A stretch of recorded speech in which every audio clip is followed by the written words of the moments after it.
สวัสดีท่านผู้ชมมื้อนี้พบกับข้าพเจ้าอีกแล้วนะครับลายูคาเลาะมื้อนี้ข้าพเจ้าจะพามาเลาะอกไก่เนาะเลาะใกล้ๆเพราะว่าข้าพเจ้ามีภารกิจอยู่แถวนี้แน่ต้องมาถ่ายวิดีโอถ่ายเรียกอยู่แถวนี้มื้อนี้ข้าพเจ้าอยู่ที่อ่างน้ำหุมเนาะอ่างน้ำหุมอยู่บ่ไกลจากตัวเมืองประมาณราวๆ30 กิโลขี่รถจากเวียงจันทร์มาฮอดปากคลองแล้วจากปากคลองประมาณ5-6 กิโลเท่านั้นแหละเป็นแหล่งท่องเที่ยวที่หลายๆคนรู้จักเพราะมันเกิดขึ้นมาโดนแล้วเนาะแล้วก็เจ้าก็มีการปรับปรุงทางชาวบ้านทางพื้นที่ทางเจ้าหน้าที่เกี่ยวข้องกันมีการปรับปรุงให้เป็นแหล่งท่องเที่ยวประจำหมู่บ้านเนาะประจำขอบเขตนี้ซึ่งเขาจะเห็นว่าวิวที่นี่งามหลายเนาะแต่ว่าระยะที่กับเจ้ามา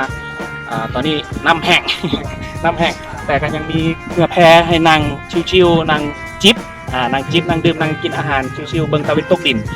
สำคัญที่สุดอยู่นี่งามที่สุดเป็นตะวันตกดินเด้ออยู่นี่เด้อแนะนำเลยใครอยากมาแนะนำให้มาตอนสวยเรามานั่งประมาณ3 โมง 4 โมงเบิ่งตะวันตกดินถ่ายรูปงามหลายเดี๋ยวครับเจ้าจะเอารูปลงไปเบิ่งว่ารูปที่ถ่ายออกมาจะเป็นยังไงวันนี้ข้าพเจ้าใช้ EOS 60D เนาะกับเลนส์18-200รู้สึกว่าเลนส์บริล่าง เปื้อนๆแต่จะถ่ายรูปออกมา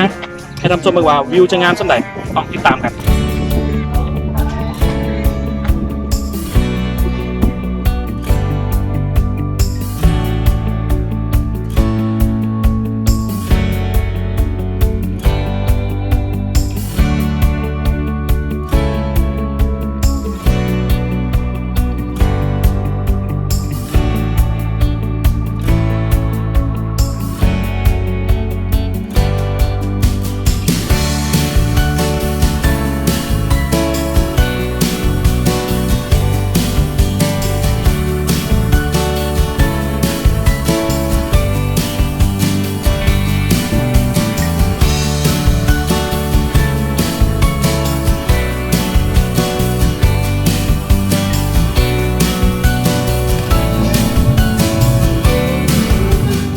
เจ้าท่านผู้ชม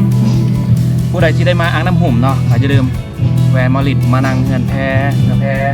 มาเลาะถ่ายรูปว่าจะถ่ายด้วยกล้องถ่ายรูปหรือจะถ่ายด้วยโทรศัพท์หรืออย่างก็แล้วแต่สะดวกเนาะแล้วแต่อุปกรณ์ที่มีเมื่อนี้ข้าพเจ้านั่งอยู่ทางเรือแพดาวเวียงเนาะเรือแพดาวเวียงเป็นเรือแพอีกลำหนึ่งที่ให้ได้มาตรฐานหลายเนาะเป็นเรือบักคล้ายๆเรือบักเก่าเพื่อจะมีการปรับปรุงเนาะเพื่อให้มีการนั่งแล้วชิวๆจะอยู่ชั้น 2ข้างหลายชั้น 2ข้างหลายแนมเห็นตะเวนตกดินแนมเห็นวิวงามหลายผู้ใดได้ไปได้มากับแวะมายามเพิ่นได้เนาะดาวเวียงเป็นฝากมีอาหารตามสั่งเนาะมีอาหารตามสั่งมีเครื่องแก้มมีพวกประเภทเครื่องดื่มเนาะเบิ่งเด้ออาหารมีอะไรวะโอ้เมนูอาหาร โอเคเมนูอาหารก็จะมีประเภทตำเนาะตำมะคุ้งตำมะแตงตำมะทั่วตำข้าวปุ้นตำไว้ตำนี่แหละสมุปิตำนอกจากนี้ก็ต้มไก่ลาบไก่ปิ้งไก่แกงปลาก้อยปลานึ่งปลายำลวกยำอกข้าวพัดนี่ผัดผักกาดจ่องผัดทะเลรวมประมาณนี้แหละเนาะอาหารกับประเภทแบบพวกอาหา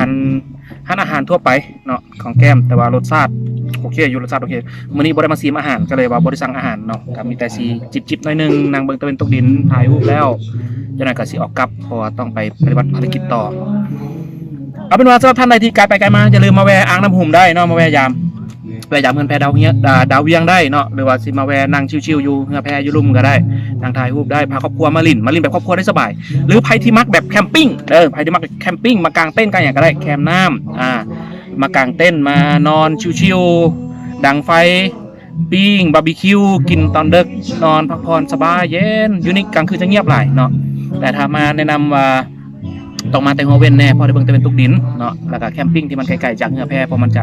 ตอนแรงๆคนจะหลายแล้วก็เพิ่นจะเปิดเพลงแซวนิดนึงสำหรับคนที่บ่มักแซวแต่สำหรับคนที่มักกะมานั่งชิลอยู่นี่ก่อนกินแล้วรู้สึกว่าเริ่มไปบ่ได้หน้ามืดตามัวตาลายไปกางเต้นนอนโอเคกว่าเอาเป็นว่าสำหรับมื้อนี้ข้าพเจ้าขอลาเพียงแต่เท่านี้เนาะทริปหน้าพบกันใหม่เบิ่งว่าข้าพเจ้าจะพาไปไสอีกเจอกันอีกข้อใหม่ขอขอบใจบ๊ายบาย